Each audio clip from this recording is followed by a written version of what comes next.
கர்த்தர் நல்லவர். இந்த நாளிலே கர்த்தர் நம்மோடு கூட பேச போகிறார். வாசிக்கலாம். சற்று நேர தியானத்துக்கு என்று தெரிந்து கொண்ட வேத பகுதி மத்தேயு 23 அதிகாரம் 11-12 வசனத்தை திருப்பிக் கொள்ளலாம். உங்களில் பெரியவனாயிருக்கிறவன் உங்களுக்கு ஊழியக்காரனாய் இருக்க கடவன். தன்னை உயர்த்துகிறவன் தாழ்த்தப்படுவான், தன்னை தாழ்த்துகிறவன் உயர்த்தப்படுவான். கண்களை மூடுவோம், ஜெபிப்போம். மகா பரிசுத்தரும் நீதிபரருமாயிருக்கிற எங்கள் நல்ல பிதாவே, வாசித்து கேட்ட தேவ வார்த்தைக்காக நன்றி. வார்த்தையின் மறைப்பொருளை பரிசுத்தாவியானவர் வெளிப்படுத்தி தாரும். அடியின் நாவிலே சுயமான வார்த்தை வராதபடி அடியின் நாவின் மேல் அதிகாரத்தை எடுத்துக்கொள்ளும்.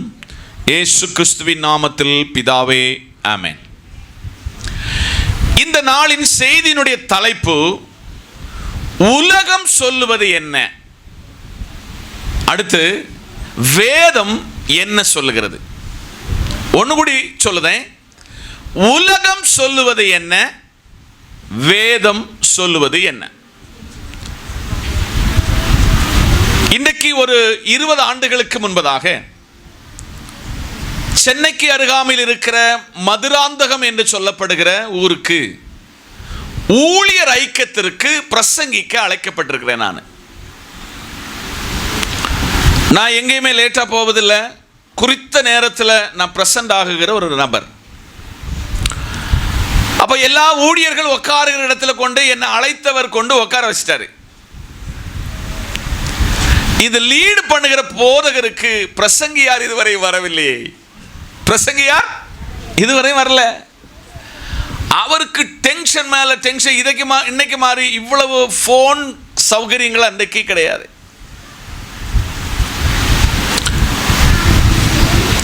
பாடல், ஆராதனை, ஜெப பகுதிகள் முடிந்தது.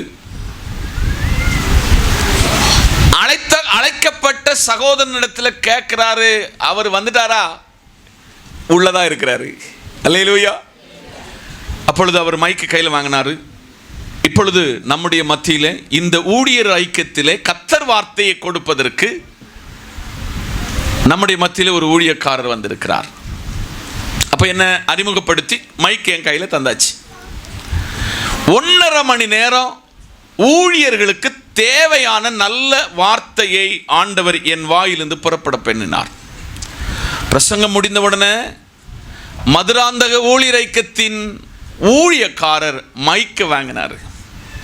பாஸ்டர் ராஜன் நல்ல பழுத்த மண்டையாக இருக்கும், தாடியெல்லாம் வச்சு, ஒருவேளை வெள்ளை சட்டையும் வெள்ளை வேட்டியும் உடுத்து ஒரு வயதானவர் என்று நினைத்தேன். ஆனால் ஒரு சாதாரண ஒரு சின்ன, இன்னைக்காவது கொஞ்சம் வண்ணம் இருக்கேன், அன்னைக்கு இவ்வளோ வண்ணமும் இல்லை. ஆண்டவர் அங்கே பயன்படுத்தினார். அதற்கு பின்பு அநேக மீட்டிங் மதுராந்தகம், செங்கல்பட்டு ஆகிய இடங்களில் எல்லாம் கர்த்தர் என்னை கொண்டு பயன்படுத்தினார். இன்னைக்கெல்லாம் அப்படியெல்லாம் போக முடியாது. அல்லேலூயா. சபை வளர்ந்துட்டு. அல்லேலூயா.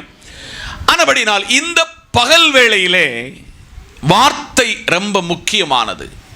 அது தேவனுடைய வார்த்தை ரொம்ப ஆழமானது.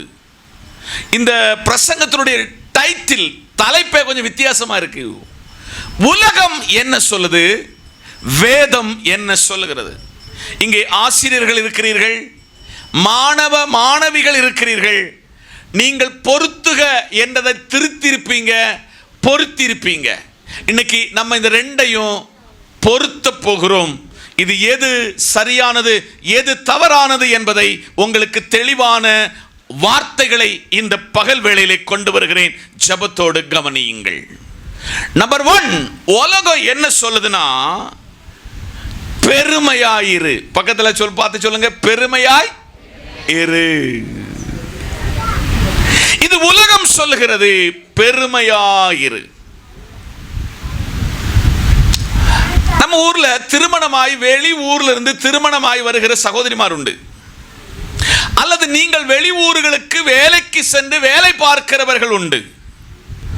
நம்ம ஊரை குறிச்சும் நம்ம குடும்பத்தை குறித்து பெருமையா அடிப்போம். நம்ம எங்களுக்கு ஓடின பஸ் என்ன, எங்களுக்கு இருந்த மாடுகள் ஆடுகள் என்ன, தோப்புகள் என்ன என்று பெருமை பாராட்டுகிற அநேகரை நாம் காண முடியும்.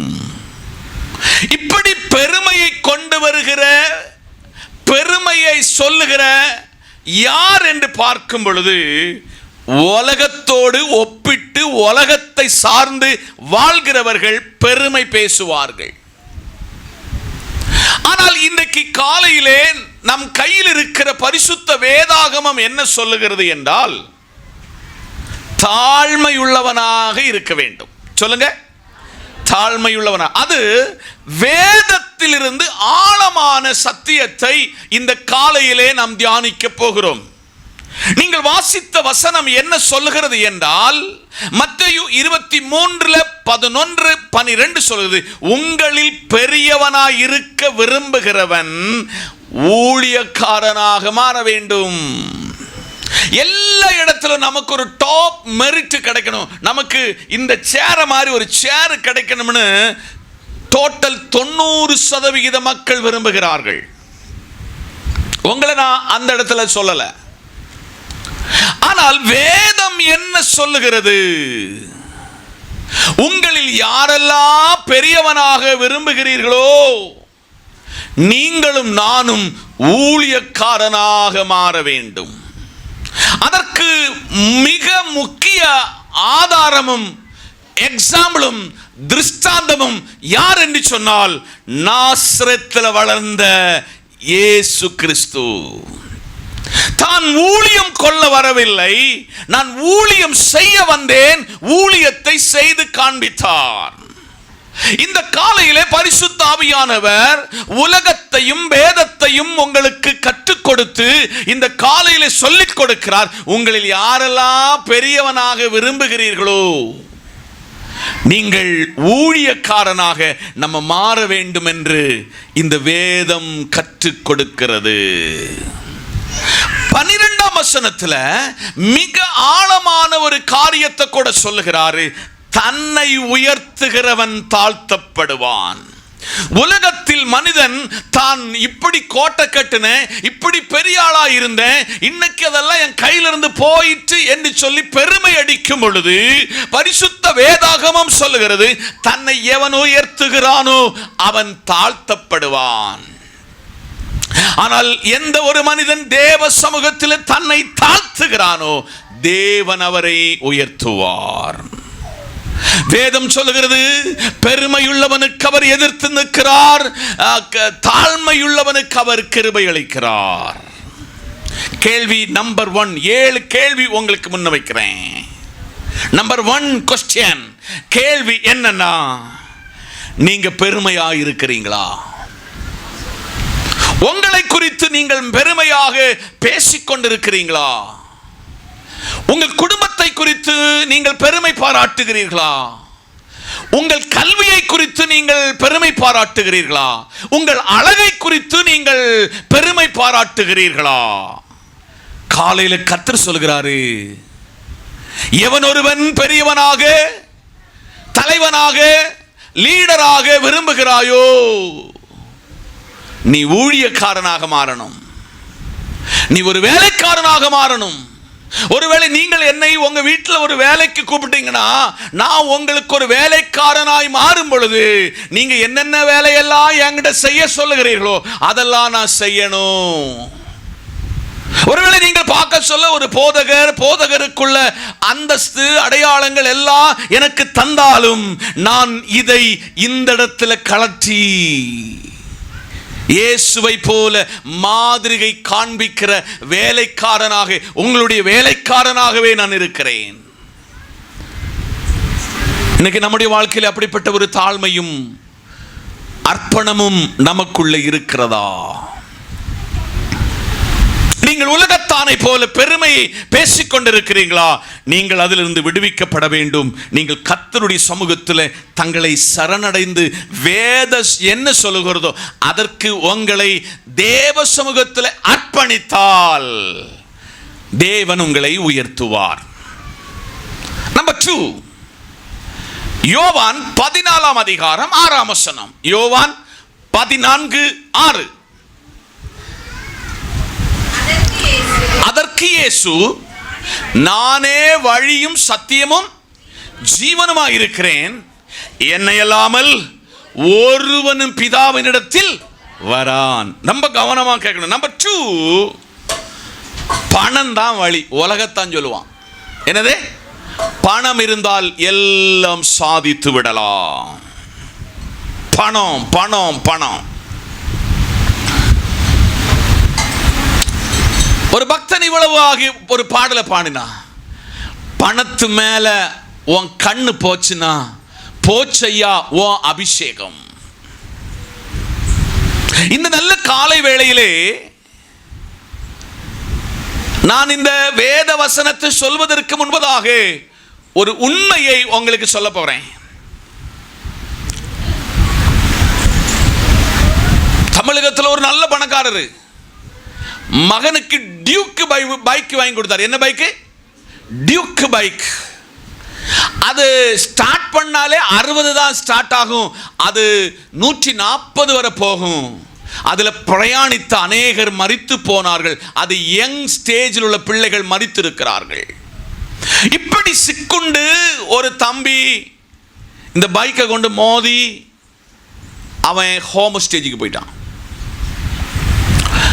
ஆஸ்பத்திரி சேர்த்தாங்க, பெரிய ஆஸ்பத்திரி, நல்ல எக்ஸ்போர்ட்டான டாக்டர்ஸ், பணம் இருக்கு, அவனை எப்படியாவது காப்பாற்றி விடலாம். அப்பா மருத்துவருக்கு முன்னதாக ஒரு குழுவுக்கு முன்னதாக நிற்கிறார். அப்பா சொல்லுதாரு, எவ்வளவு பணம்னாலும் கொடுக்கிறேன், எப்படியாவது என் மகனை காப்பாற்றி விட வேண்டும். பணத்தை பற்றி உங்களுக்கு எந்த worry வேண்டாம் என்று தகப்பன் சொல்லுகிறார். மருத்துவர் தன் கையில் வைத்திருந்த பேனாவை இப்படி தட்டி சொன்னாரு, ஐயா, உங்க மகனுடைய விபத்துல உங்க மகனுக்கு என்ன சம்பவித்ததென்றால் மூளை சாவு ஏற்பட்டு மூளை செத்து போயிற்று. நீங்க கோடிகள் வைத்திருந்தாலும் அவனை காப்பாற்ற முடியாது. மருத்துவ உலகம் அதை கைவிட்டிருக்கிறது.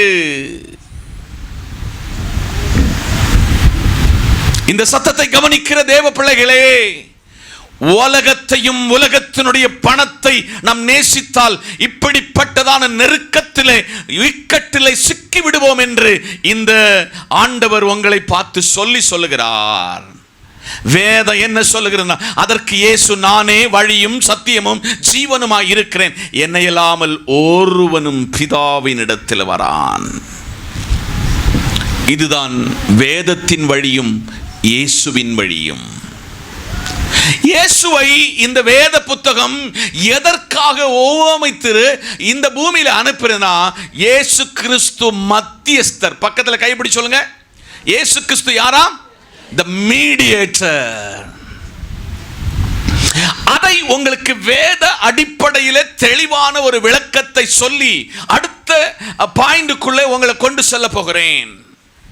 அப்போ இந்த உலகம் பணத்தை நம்பி இருக்க சொல்ல இந்த வேதம் சொல்லுகிறது, நானே வழியும் சத்தியமும் ஜீவனுமாய் இருக்கிறேன் என்று ஆண்டவர் திருவுள்ளம் பற்றுகிறார்.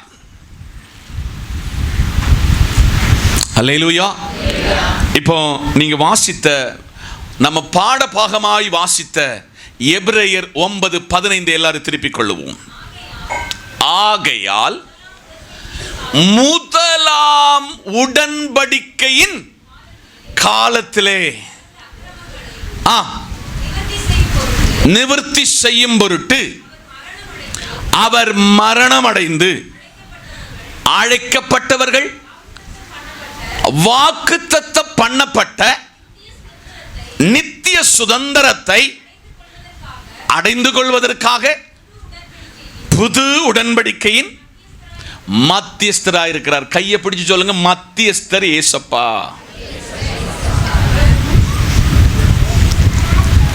முதலாவது மனிதனிடத்தில் ஒரு உடன்படிக்கை வைத்தார். அல்லேலூயா. நான் இனி இந்த பூமியில தண்டினால மனுஷனை நான் அழிக்க மாட்டேன், நிக்கிரகம் பண்ண மாட்டேன். ஆனால் இரண்டாம் உடன்படிக்கை மத்தியஸ்தராய் நின்று ஒருவர் சொல்லுகிறார், என் சரீரத்தில் சிந்தின சகல இரத்தமும், ஒவ்வொரு காயங்களும், ஆணிகள் அடிக்கப்பட்டது, உன்னை ஒரு நியூ கவனன்றுக்குள்ளாக, உன்னை ஒரு புதிய உடன்படிக்கைக்குள்ள கொண்டு வர விரும்புகிறேன். அந்த வசனத்தை இன்னும் எனக்கு தெளிவாக நிறுத்தி பொறுமையாக வாசிக்க மறுபடி கேட்கிறேன். ஆகையால் முதலாம் உடன்படிக்கையின் காலத்தில் நடந்த அக்கிரமங்களை நிவர்த்தி செய்யும் பொருட்டு,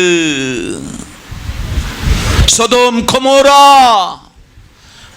வலது கைக்கும் இடது கைக்கும் வித்தியாசம் தெரியாத ஒரு சோதோம் கொமோராவை நிவர்த்தி செய்வதற்கு சூளை போல எரிகிற ஒரு காலம் வரும். அப்பொழுது அக்கிரமக்காரரும் அகங்காரிகளும் சுட்டரிக்கப்படுவார்கள் என்று சொல்லப்பட்ட அந்த காலத்தின் மக்களிலிருந்து நம்மை விடுவித்துக் கொள்ள அவர் மரணம் அடைந்து, இயேசு கிறிஸ்து மத்தியஸ்தர் மரணமடைந்து, அழைக்கப்பட்டவர் வாக்குத்தத்தம் பண்ணப்பட்ட நித்திய சுதந்திரத்தை அடைவதற்காக புது உடன்படிக்கையின் மத்தியஸ்தர். நானே வழி, நானே சத்தியம், நானே ஜீவன் என்று சொன்ன ஆண்டவர் உங்களுக்காக மத்தியஸ்த செய்கிறவர், பரிந்து பேசுகிறவர், மீடியேட்டர். ஒரே மீடியேட்டர், நான் பிரசங்கிக்கிற இயேசு கிறிஸ்து. சில இடத்துல உங்க வேலை ஸ்தானத்தில் உங்களுக்கு சிலர் பரிந்து பேசியிருப்பாங்க தெரியுமா? எங்கேயோ உங்க வண்டி ஏதாவது ஒரு விபத்துக்கள் ஆயிடுச்சு, யாரோ ஒருவர் பார்த்தாரு, ஓடி வந்து சொல்றாரு, ஐயா அந்த பையனை தொட்டுறாதங்க, அவன்ல தப்பு பண்ணது, தப்பு வந்தவர்னு சொல்லி உங்களை பல இடத்துல பரிந்து பேசி தப்பு விக்கப்பட்டது போல என் நேசர் இந்த உலகத்தில் உங்களை பாதுகாத்து பராமரித்து இன்னைக்கு வர ஸ்டில் இங்க உள்ள வந்த நிமிடம் வரையிலும் கர்த்தர் சொல்கிறார், நான் உனக்கு ஒரு மத்தியஸ்தர். என்னுடைய நியூ கவனன்ட்ல, என்னுடைய புதிய உடன்படிக்கையில உனக்கு மத்தியஸ்தராக வந்திருக்கிறேன். பல நேரத்தில் என் கையிலிருந்து நீ ட்ராக் விலகின, என் சமூகத்தை விட்டு விலகின, ஆனாலும் ஆண்டவரே இவன் இன்னும் திரும்பி வந்துருவான்னு சொல்லி ஒருவரோடு மத்தியஸ்த செய்து கொண்டிருக்கிற நேசராகும் என்னுடைய நேசர். அதே எபிரேயரின் புத்தகம் அதனுடைய 12:24 கூட வாசிக்கலாமே. எபிரேயர் 12:24. எல்லாரும் கவனிக்கணும். இந்த நியூ கவனன்டினுடைய மத்தியஸ்தராகிய இயேசு கிறிஸ்துவுக்கும் ஆபேலுடைய இரத்தத்திற்கு பேசினதை பார்க்கிலும் நன்மையானவைகளை பேசுகிற இரத்தமாகிய தெளிக்கப்படுகிற இரத்தத்தினிடத்திற்கு வந்து சேர்ந்தீர்கள். கரங்களை தட்டி ஒரு ஸ்தோத்திரம்.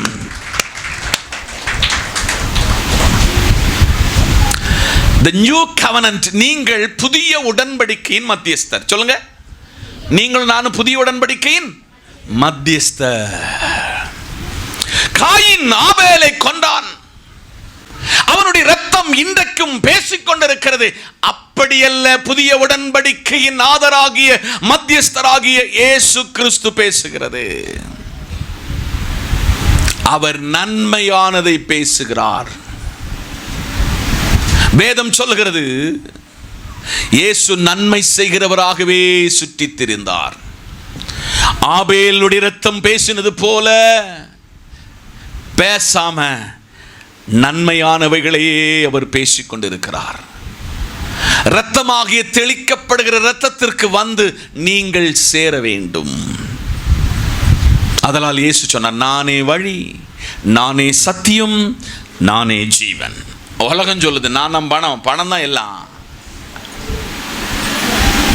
தமிழ் ஒரு பழமொழி சொல்லுவாங்க, பணம் பாதாளம் வர பாயும். இன்னைக்கு காலையில் பரிசுத்த ஆவியானவர் சொல்லுகிறார், நான் புதிய உடன்படிக்கையின் மத்தியஸ்தர். பணம் செய்ய முடியாதது, உலகம் செய்ய முடியாதது, உலகத்திற்கு சாத்தியமாகாதது, மருத்துவம் செய்யாதது என் கரம் வல்லமையாக நின்று செய்யும் என்று ஆவியானவர் திருவுள்ளம் பற்றுகிறார். 1 தீமோத்தேயுவின் புத்தகம் 2 அதிகாரம் அதனுடைய 5 வசனத்தை கூட திருப்பிக் கொள்ளலாம். தேவன் ஒருவரே, தேவனுக்கு மனுஷனுக்கு மத்தியஸ்தரும். அண்டர்லைன் பண்ணி மெமரி பண்ணணும் இந்த வசனத்தை. அல்லேலூயா. தேவன் ஒருவரே. The God is only one God. ஆனால் அவருக்கு மத்தியஸ்தரும் ஒருவரே. மத்தியஸ்தர் இப்ப யாரு? இயேசு கிறிஸ்து. நீங்க ரட்சிக்கப்பட்ட காலம் முதல் இன்று வரை பல இடத்துல வழி தவறினது உண்டு, ட்ராக் விலகினது உண்டு, தேவ சமூகத்தை விட்டு அவுட் ஆஃப் கவரேஜுக்கு போனது உண்டு. ஆனால் உங்களை ஒருவருக்கிட்ட மத்தியஸ்த செய்து கொண்டிருக்கிறார் தேவன் ஒருவரே. தேவனுக்கும் மனுஷனுக்கும் மத்தியஸ்தர் ஒருவரே. ஆமென் சொல்லுங்க. நீங்கள் ஆராதிக்கிற ஆண்டவர் உங்களுக்கு வேண்டி ஒரு மீடியேட்டராக, ஆமென் சொல்லுங்க, உங்களுக்காக ஒரு மத்தியஸ்தம் செய்து கொண்டிருக்கிறார். 1 யோவானின் புத்தகம், இந்த வசனத்தை நீங்க எல்லாரும் உள்வாங்க வேண்டும். 1 யோவான் 2ஆம் அதிகாரம் 1-2 வசனத்தை எடுத்துக்கொள்ளுங்கள்.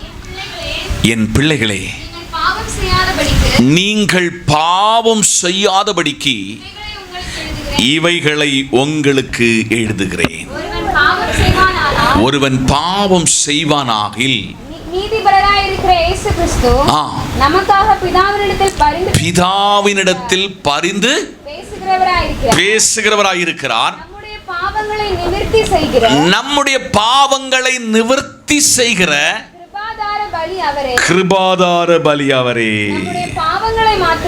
நம்முடைய பாவங்களை மாத்திரமல்ல, சர்வலோகத்தினுடைய பாவத்தை நிவர்த்தி செய்கிற பலியானவர்.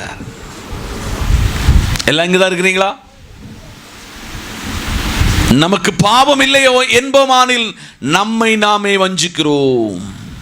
தன் பாவங்களை மறைக்கிறவன் வாழ்வடைய மாட்டான், அவையை விட்டு அறிக்கை செய்கிறவன் இரக்கம் பெறுவான். இந்த காலையிலே பரிசுத்த ஆவியானவர் சபையோடு சொல்லுகிறார், என் பிள்ளைகளே, நீங்கள் பாவம் செய்யாதபடி இவைகளை உங்களுக்கு நான் எழுதுகிறேன். ஒருவன் பாவம் செய்வானாகில் நீதிபரராயிருக்கிற மத்தியஸ்தராயிருக்கிற இயேசு கிறிஸ்துவினிடத்தில், நமக்கு பிதாவினிடத்தில் பரிந்து பேசுகிறவராயிருக்கிற, 2ஆம் வசனம், பரிந்து பேசுகிறவராயிருக்கிற, வாசிக்கலாமே, நம்முடைய பாவங்களை நிவர்த்தி செய்கிற கிருபாதார பலி அவரே. நல்ல கவனிங்க. பழைய ஏற்பாட்டின் காலத்தில் ஆசாரியன் தங்கள் கொண்டு வருகிற மிருகத்தை பலியிட்டு மகா பரிசுத்த ஸ்தலத்தில் நின்று அந்த ஜனத்தினுடைய பாவத்திற்காக அவர் பலி செலுத்துகிறது போல பிரதான ஆசாரியர், சொல்லுங்க யாரே, பிரதான ஆசாரியராகிய இயேசு கிறிஸ்து சர்வ உலகத்தினுடைய பாவத்தை நிவர்த்தி செய்கிற பலியாக அவர் தன்னை மாற்றினார். உலகம் பணம் பத்தும் செய்யும் என்று சொல்லிக் கொடுக்கும் பொழுது வேதம் சொல்லிக் கொடுக்கிறது, நானே வழி, நானே சத்தியம், நானே ஜீவன். அதனால் பாவத்தை நிவர்த்தி செய்யக்கூடிய பலியாகிய கிறிஸ்துவினிடத்தில் வர வேண்டும் என்று புத்தகம் நம்மை படிப்பிக்கிறது. கரங்களை தட்டி கர்த்தருக்கு ஸ்தோத்திரம். நம்பர் 3, நீதிமொழிகள் 3:5, சுய புத்தியின் மேல் சாயாமல் உன் முழு இருதயத்தோடும் கர்த்தரில் நம்பிக்கையாயிருந்து. அல்லேலூயா சொல்லுங்க. நம்பர் 3, உலகம் என்ன சொல்லுதுன்னா, உன் இருதயம் செய்வதை கேள். சொல்லுங்க. உலகம் என்ன சொல்லும்? உன் இருதயம் என்ன சொல்லுதோ அதை செய். எத்தனை பேருக்கு புரிஞ்சுன்னு தெரியல. இங்க இருக்கிறவங்க எல்லாருக்கும் ஹார்ட் இருக்குது, இருதயம் இருக்கு. ஒரு சின்ன திருஷ்டாந்தம் சொல்ல போறேன். ராஜன் பாஸ்டருடைய இருதயம் சொல்லுகிறது, சந்திரபோஸ் சார்ட்ட போய் ஒரு 25,000 ரூபா கடன் வாங்கு. எத்தனை ரூபா வாங்க? 25,000 வாங்க. இந்த 25,000 ரூபாயில வீட்டுக்கு என்னதெல்லாம் இல்லையோ ஏசி உள்பட எல்லாம் வாங்கிட்டு வந்தாச்சு. என்ன சொல்லிச்சு? இருதயம் சொல்லிச்சு. சாருக்கிட்ட நான் என்ன சொல்லுதுன்னா, சார் 10 நாளைக்குள்ள உங்களுக்கு என்ன தந்துடுவேன்? 25,000 ரிட்டன் தந்துடுவேன். என்ன சொல்லிச்சு? இந்த இருதயம் சொல்லிச்சு. போன உடனே பாவம் நிஷ்கலங்கனான மனுஷன் கையில் தூக்கி தந்துட்டாரு. நம்ம கொண்டு வாங்கி வந்தவங்களை பார்க்க சொல்ல, அப்போ பாஸ்டர் வீட்டில் சூப்பர். கரெக்டு 10 நாள் கழிஞ்சிச்சு.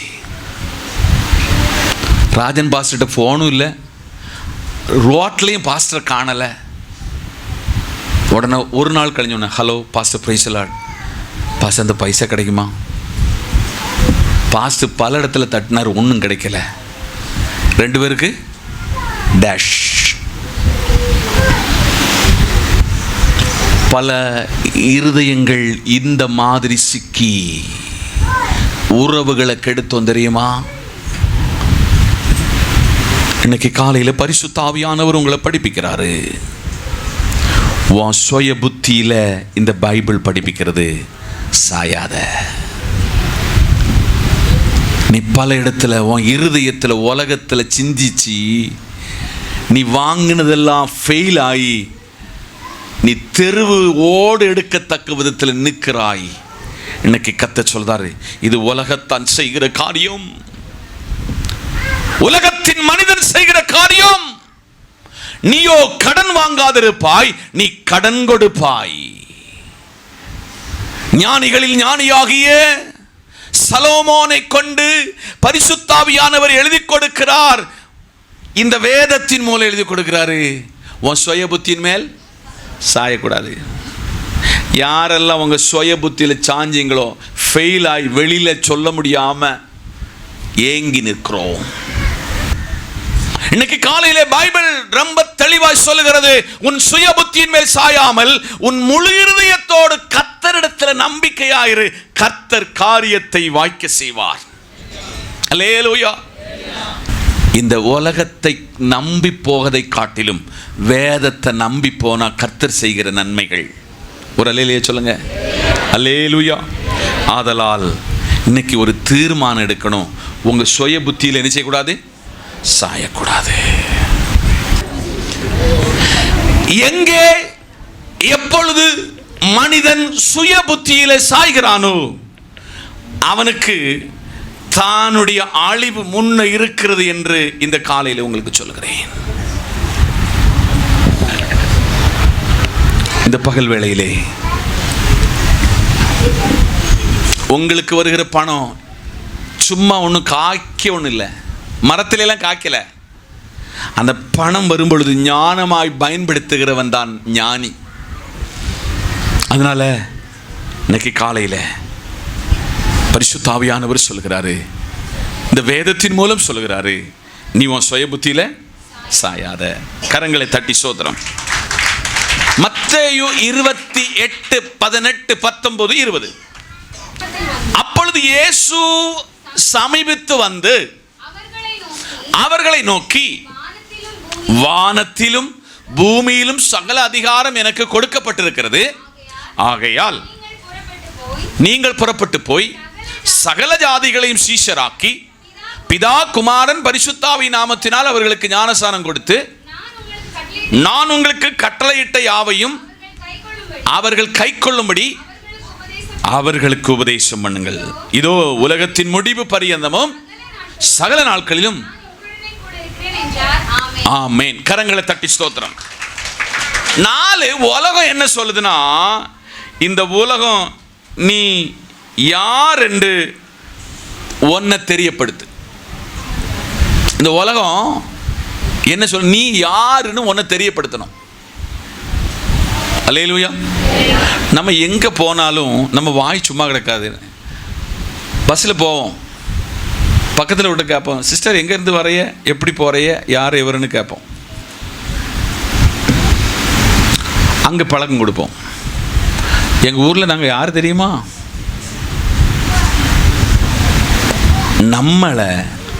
நம்மளே மெச்சிக்கொள்வோம். எங்கள் ஊரில் நடந்த ஒரு தமாசான ஒரு சிரிப்பான ஒரு சம்பவம் நடந்திருக்கு.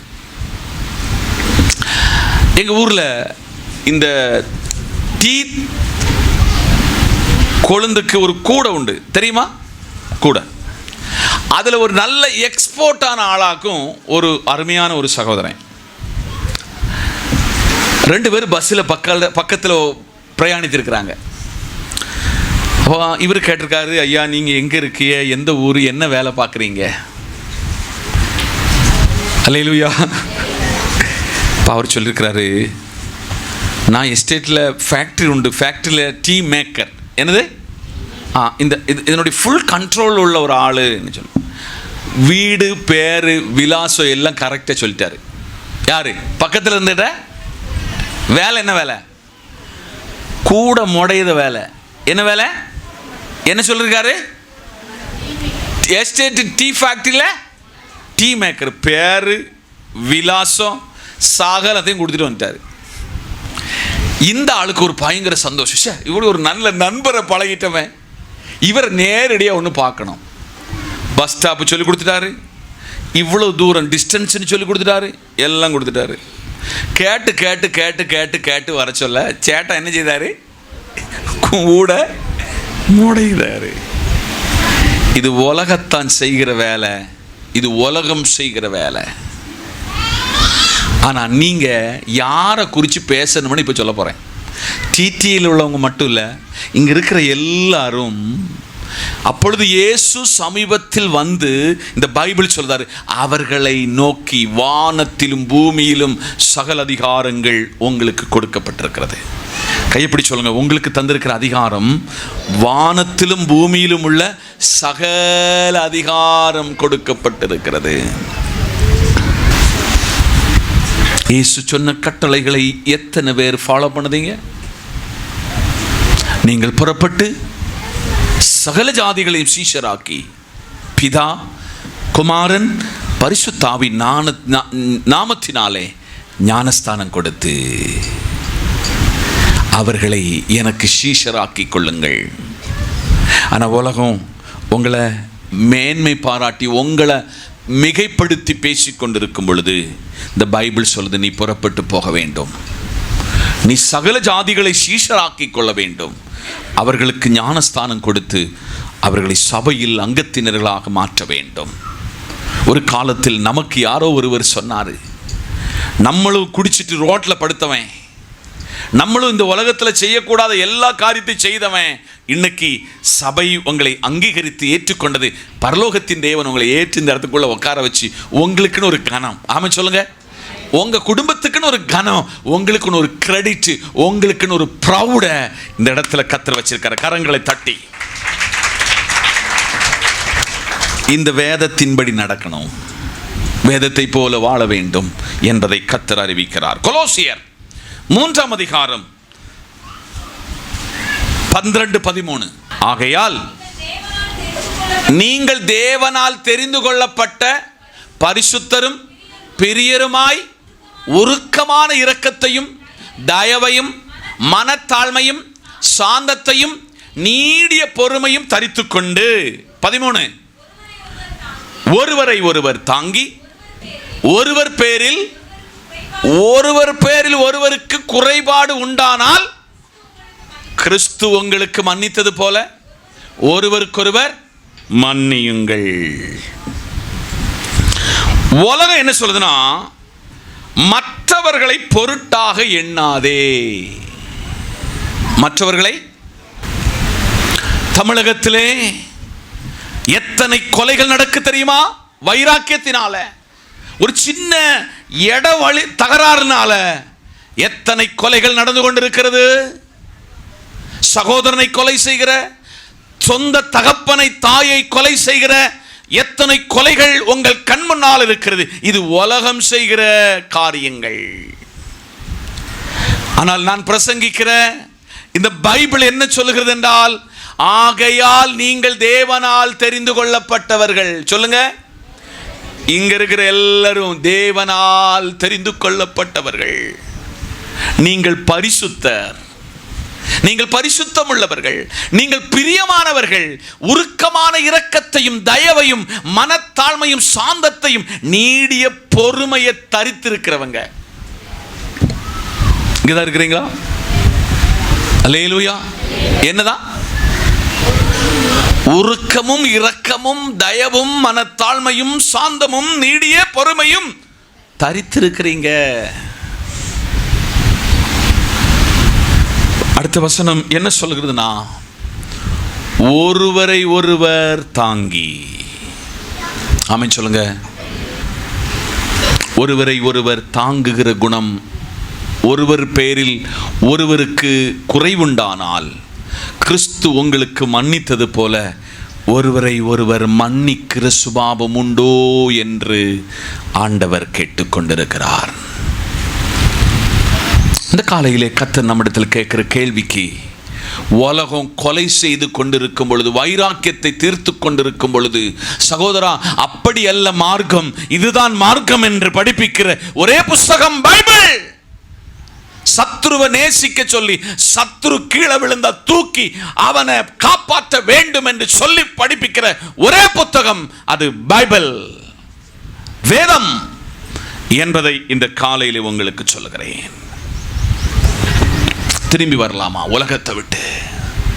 பகை வைராக்கியம் விட்டு வெளியில வரலாமா என்று ஆண்டவர் கேட்கிறார். இந்த காலையிலே வாசிக்கலாமே. யாக்கோபு 4 அதிகாரம் 14 வசனம். யாக்கோபு 4:14. நாளை நடப்பது உங்களுக்கு தெரியாதே. உங்கள் ஜீவன் எப்படிப்பட்டது? கொஞ்ச காலம் தோண்டி பின்பு தோண்டாமல் போகிற புகையை போல இருக்கும். உலகம் என்ன சொல்லுதுன்னா, உன்னை நீ நம்பு. எப்படியா? உன்னை நீ நம்பு. நம்மளை நம்பி நம்மளே பல இடத்துல கெட்டு போயிருக்கோம் தெரியுமா? நம்ம மனசாட்சிகள் அடிக்கடி பேசும், இந்த மனசு சொல்லிதானே நான் இந்த இடத்துக்கு வந்தேன், இந்த மனசு ஏவப்பட்டு தானே இதெல்லாம் செய்தேன். நம்மளை நம்புவோம். ஆனால் நமக்கு 2-3 தடவை டிசென்ட்ரி ஆயிட்டுனா நம்மளே நம்ம மேல நம்பிக்கை இல்லாம போயிடுவோம். ஆனா பைபிள் சொல்லுது, நாளை நடப்பது உனக்கு தெரியாதே. நாளை உங்களுக்கு என்ன நடக்கணும் யாருக்கும் தெரியாது. உங்கள் ஜீவன் எப்படிப்பட்டது? இந்த ஜீவனை வச்சு நம்ம ஆடுகிற ஆட்டம் என்ன, நம்ம நடிக்கிற நடிப்பு என்ன?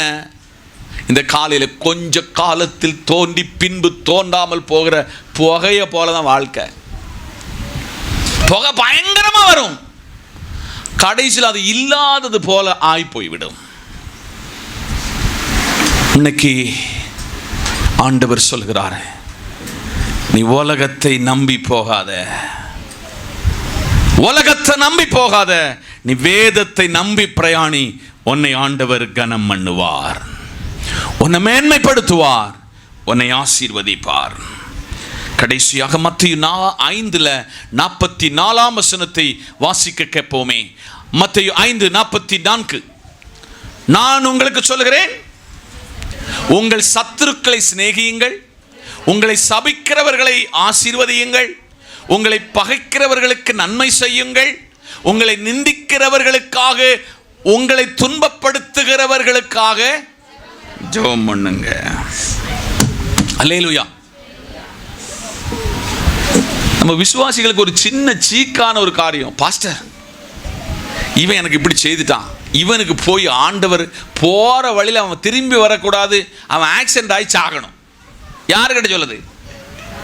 பாஸ்டர் கிட்ட சொல்லுது. ஆண்டவரே அவன் எழும்பாதபடி கிராத்தில் அட்டாக்காய் சாகட்டும் ஆண்டவரே, மறிக்கட்டும் ஆண்டவரே. இன்னைக்கு பைபிள் சொல்லுது, நான் உங்களுக்கு சொல்லுகிறேன், உங்கள் சத்துருக்களை சிநேகியுங்கள். கரங்களை கொடுத்து சொல்லுங்க, உங்கள் சத்துருக்களை சிநேகியுங்கள், உங்களை சபிக்கிறவர்களை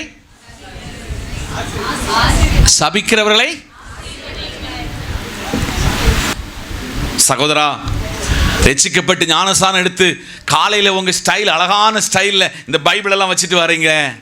யாரையும் சாபம் போடாதீங்க, யாரையும் சபிக்காதங்க. உங்களை யாரெல்லாம் சபிச்சாங்களோ அவங்கள சொல்லுங்க, காட் பிளஸ் யூ. ஆமென். என்னது? God bless you. அது உன் கூட பிறந்தவனா இருக்கலாம், உங்க உறவுகளா இருக்கலாம், உங்களுக்குள்ள எதிரியா இருக்கலாம், உங்களை தோக்கடிச்சவங்களா இருக்கலாம். The God bless you சொல்லுங்க. ஆமென். இந்த காலையிலே உங்களை பகைக்கிறவர்களுக்கு என்ன செய்யுங்க? நன்மை செய்யுங்க. இதெல்லாம் பிராக்டிக்கல் லைஃப்ல மனசெல்லாம் ஒத்தெல்லாம் போகாது, அது முடியவே முடியாது. பாஸ்டர் நீங்கள் என்ன சொன்னாலும் சரி, நான் பேச மாட்டேன்னா பேச மாட்டேன். இதுக்கு மட்டும் நீங்கள் எக்ஸ்கியூஸ் பண்ணவே கூடாது. நீங்கள் இதுக்கு நியாயத்துக்கு எடை நிற்கவே கூட, மீடியேட்டர் ஆயிடவே கூடாது. நீங்கள் என்ன சொன்னாலும் கேட்பேன், ஆனால் இது கேட்க மாட்டேன். என்ன சொன்னாலும் கேட்பேன், இது கேட்க மாட்டேன். உங்களை நிந்திக்கிறவர்களுக்காக, உங்களை துன்பப்படுத்துகிறவர்களுக்காக நீங்க என்ன செய்யுங்க? ஜெபம் பண்ணுங்க. இப்போ உங்ககிட்ட ஒரு 7 கொஸ்டின் உங்களுக்கு முன்ன வச்சிருக்கிறேன். உலகம் தந்த கொஸ்டின், பைபிள் தந்த ஆன்சர். உலகம் தந்த கேள்வியை வேதத்தில் பதில் உங்களுக்கு சொல்லியிருக்கிறேன். நம்பர் 1, உங்ககிட்ட கர்த்தர் கேட்கிறாரு, நீ உலகத்தில் பெருமை உள்ளவனாயிருக்கிறாயா? உலகத்தில், கவனிங்க, நீ உலகத்தில் பெருமை உள்ளவனாயிருக்கிறாயா? பணத்தை கொண்டு 2வது எல்லாம் சாதிப்பேன்னு நினைச்சுக்கிட்டு இருக்கையா? உன் இருதயத்தை சொல்லதான் கேட்பேன். நான் யாரையுமே நம்ப மாட்டேன். என் இருதயத்துக்கு எனக்கு அவ்வளவு தைரியம், கான்ஃபிடென்ட் இருக்கு. 4, இந்த உலகத்தில் நீ எந்த வழியை தெரிந்து கொண்டாய்? 5, மற்றவர்களை நீ பொருட்டாய் எண்ணவே மாட்ட. அல்லேலூயா. அடுத்து, ஒன்னை நீயே மீட்டுக்கொள்வாய். 7, எதிரிகளை பழி வாங்குவாய். ஆனால் இதற்குள்ள ஆன்சரை வேத அடிப்படையில் உங்களுக்கு சொல்லிக் கொடுத்துருக்கேன். நம்பர் 1 பதில், தாழ்மையாயிரு. யாராயிரு? தாழ்மையாயிரு. இயேசுவனுடைய வழியில நட. ஐ ஆம் த வே, நானே வழியும் சத்தியமும் ஜீவனுமாயிருக்கு. 3, சுய புத்தியில சாயாத.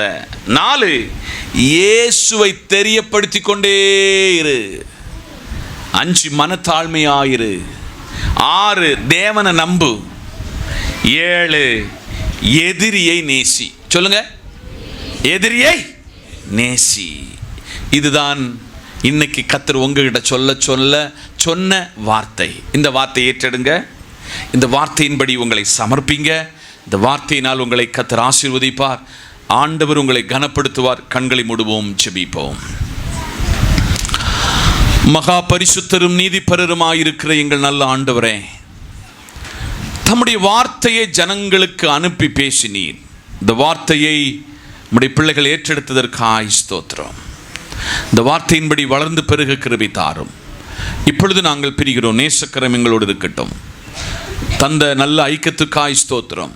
இன்னைக்கு எங்களுக்கு தந்த எல்லா ஃபெலோஷிப்புக்காய் ஸ்தோத்திரம். தொடர்ந்து எங்களை பலப்படுத்தும், வழி நடத்தும்.